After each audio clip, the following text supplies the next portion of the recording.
Technology continues to keep us entertained and connected during the pandemic, but it also makes our lives harder. There have been times when technology misfired or failed to work entirely, from GM Motors to cryptocurrency to Windows.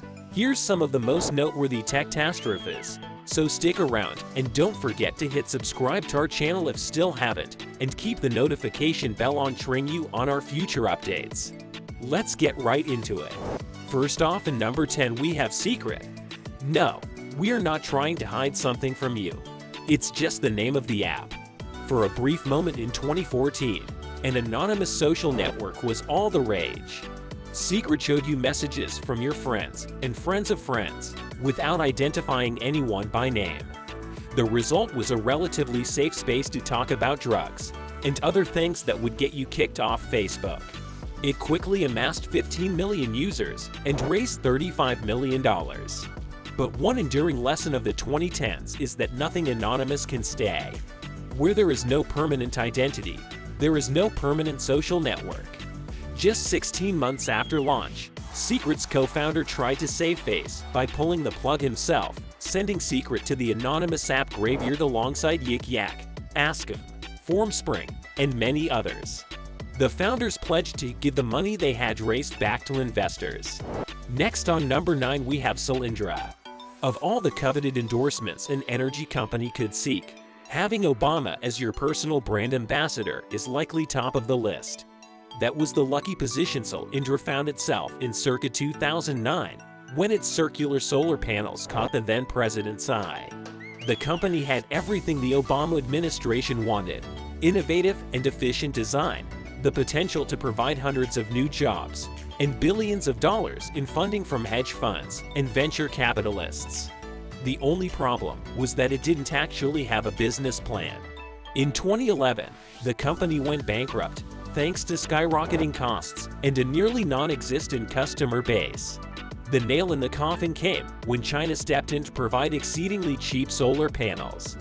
Moving on, number 8 we have Juicero. You might have heard of the Juicero before, and probably not for the most wholesome reasons.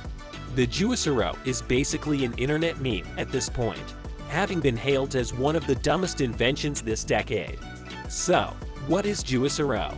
The Juicero, unlike traditional juicers, uses pouches of pre-cut, pre-juiced fruit and vegetables that you simply place into the Juicero for it to squeeze it out into a glass for you.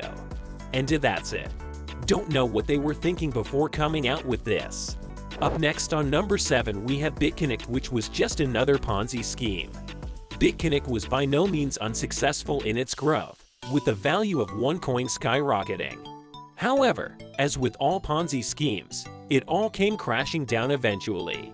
In 2018, Bitconnect's founders sold their shares all at once, drastically decreasing the value of Bitconnect coins at the same time. With this, investors lost a total of $250 million. Bitconnect now stands as a prime example of why you should be cautious when investing in cryptocurrencies. On number 6 we have Segway. You've probably seen one of these weird-looking vehicles at some point. Segways are certainly well known, but not really desired. Launched in 2001, the Segways didn't really hit the market as well as its founders would have liked. Its initial publicity was great, with millions finding its unusual appearance and novel technology very interesting. However, when it came to actual sales, Segway fell short of expectations. Its high pricing was also a pretty big ask for a new customer base, so gaining loyal customers was difficult. Segway's failure to highlight application purposes also contributed to its failure. Segways still exist, but have by no means taken over the world. Next up, on number 5 is a car named GMF. Today, it feels more clear than ever that electric cars will be at least a part of our automotive future. Upstart electric automaker Tesla is leading the charge, having sold over 76,000 vehicles in 2016. But it was a legacy Detroit company, General Motors, that put the first mass-produced electric vehicle on the road.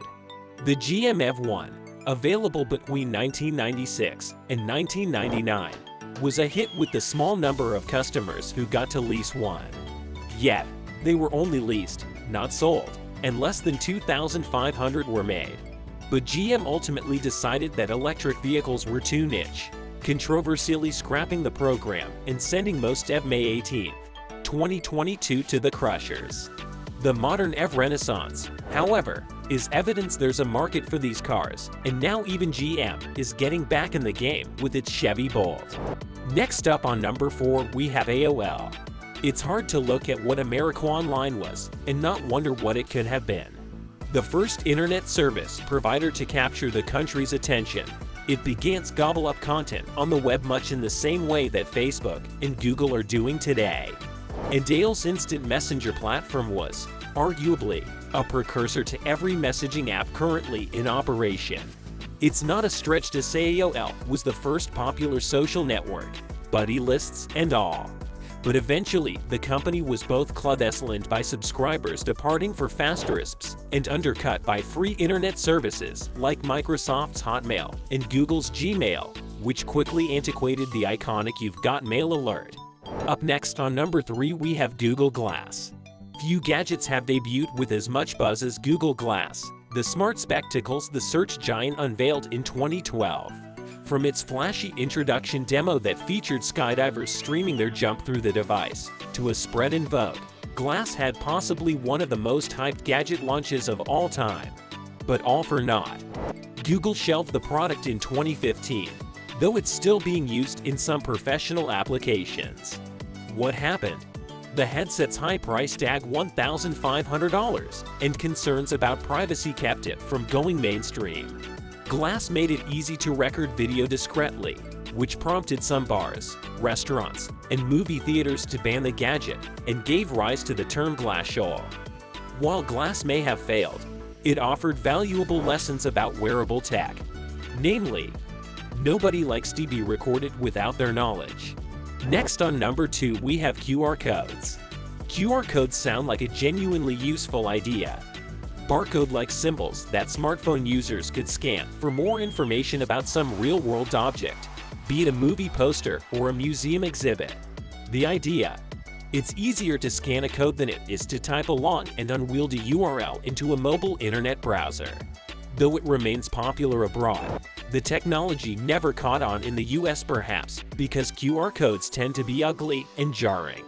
However, the idea of scanning real-world objects with our smartphones remains. Pinterest recently introduced Lens, an app that analyzes physical items to help you find similar products for sale online. Lastly on number 1 we have Windows 8. The Windows 8 launch was a very experimental step for Windows, and certainly didn't go down as well as the developers would have liked. The main reason for this was its user interface. The Windows developers decided to remove its Start button and also overcomplicated the interface with a number of different colored widgets and buttons. The overall reception was pretty negative, and Windows made sure to reintroduce many of its previous features, including the Start button in the Windows 10 release. Well, there you have it. These were the top 10 failures in the technology world. Did you like our video and the stuff we are doing? Then do like the video and subscribe, and we would love to hear your thoughts in the comment section below. Thanks a ton for watching, and we will see you in the next video. Up till then, have a nice day.